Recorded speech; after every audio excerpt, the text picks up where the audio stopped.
আমার যদি প্রাণও যায় তাও বাবরি মসজিদ হবে, আমি শহীদ হলেও বাবরি মসজিদ করি। এখন হুমায়ুনের বাবর, তো এখন বিষয় হচ্ছে যে তার বাবরি মসজিদ করতে ইচ্ছে হয়েছে, কিন্তু এটা নতুন ভারতবর্ষ। এখানে বাবর যারা ভারতবর্ষ দখল করেছিল, যারা ভারতবর্ষের সংস্কৃতি জানে না, যারা ইংরেজ মোঘল, এরা ভারতবর্ষকে শোষণ করেছে দিনের পর দিন। তো তাদের সংস্কৃতিকে যারা তুলে ধরতে চায় তারা ভারতীয় নয়, এটার প্রমাণ বারবার পাওয়া যাচ্ছে।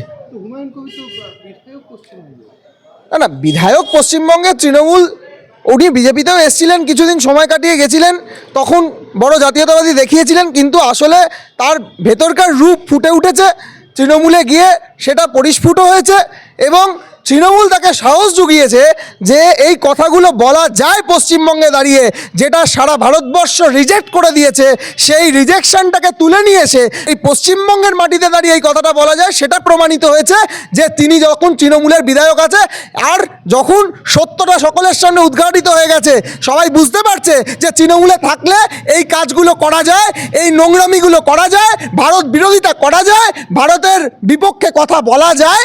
সেই জন্যে আজকে ফিরহাদ হাকিম বাবু আবার একজন জেহাদিকে পাঠিয়ে ক্যামেরার সামনে তাকে দিয়ে বলাতে হলো যে হুমায়ুন কবিরকে আমরা দল থেকে সাসপেন্ড করছি। আসলে এই সাসপেনশনটা কিছুই নয়, এইটা হচ্ছে তৃণমূলের সত্য উদ্ঘাটিত হয়ে গেছে, একটু বড় বিপ্লবী হয়ে গেছিল হুমায়ুন বাবু, তো তার জন্য আজকে ওনাকে রিজেক্ট করা হলো। উনি অ্যাকচুয়াল দেশদ্রোহী, হ্যাঁ ওটাই তো বলছি যে সাসপেন্ড হুমায়ুন কবিরকে করা হলো।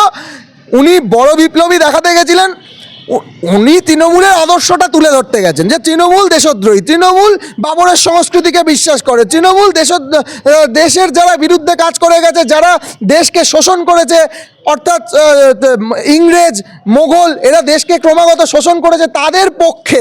তো তিনি তাদের পক্ষে একটা এজেন্ডা খাড়া করতে গেছিল, কিন্তু একটু বেশি বলে ফেলেছেন ক্যামেরার সামনে, তাই তাকে একটু সরিয়ে দেওয়া হলো।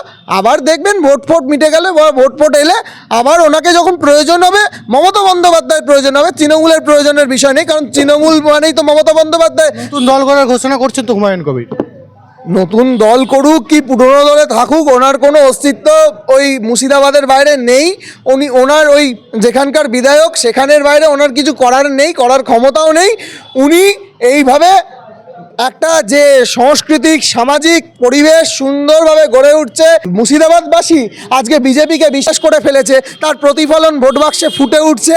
তিনি একটা সাম্প্রদায়িক সম্প্রীতি নষ্ট করার মাধ্যমে তৃণমূলের হাতে অস্ত্র তুলে দিতে চাইছেন যে এই বিজেপি এই সংস্কৃতিকে নষ্ট করছে, এই কথাটা যাতে যে বলতে পারে আজকে ফিরহাদ হাকিম বাবু, তার জন্য ফিরহাদ হাকিমের অস্ত্র তুলে দেওয়ার জন্য হুমায়ুনকে ব্যবহার করা হচ্ছে। হুমায়ুন কবির তিনি বলছেন যে বিজেপির সঙ্গে মমতা বন্দ্যোপাধ্যায়ের ভয়ঙ্কর আঘাত, মমতা বন্দ্যোপাধ্যায় বিজেপির কথাই চলে। আজকে হুমায়ুন কবির কি বলছে এটার প্রশ্নের উত্তর নেই, কারণ উনি তো অনেক ভুলভালি বকছেন, উনি দেশের বিরুদ্ধে কাজ করছেন। উনি আজকে এইসব বলে হয়তো সিপিএম কংগ্রেস এদেরকে সমর্থন করতে চাইছে, বা গোপন কোনো তৃণমূলের এজেন্ডাকে সামনে আনতে চাইছেন, ভোটের আগে একটা জলঘোলা পরিস্থিতি তৈরি করতে চাইছেন, এবং এই সাসপেনশনটা শুধুমাত্রই লোক দেখানো। এই তৃণমূল এর আগে অনেককে এইভাবে সাসপেন্ড করেছে, ভেতর তাকে আবার দলে নিয়েছে, যখন কেউ জানতে পারেননি আবার দুদিন পর নিয়ে নেবে। এই রোহিঙ্গা জেহাদি দেশ বিরোধীদের দিয়েই তৃণমূল কংগ্রেস চলে।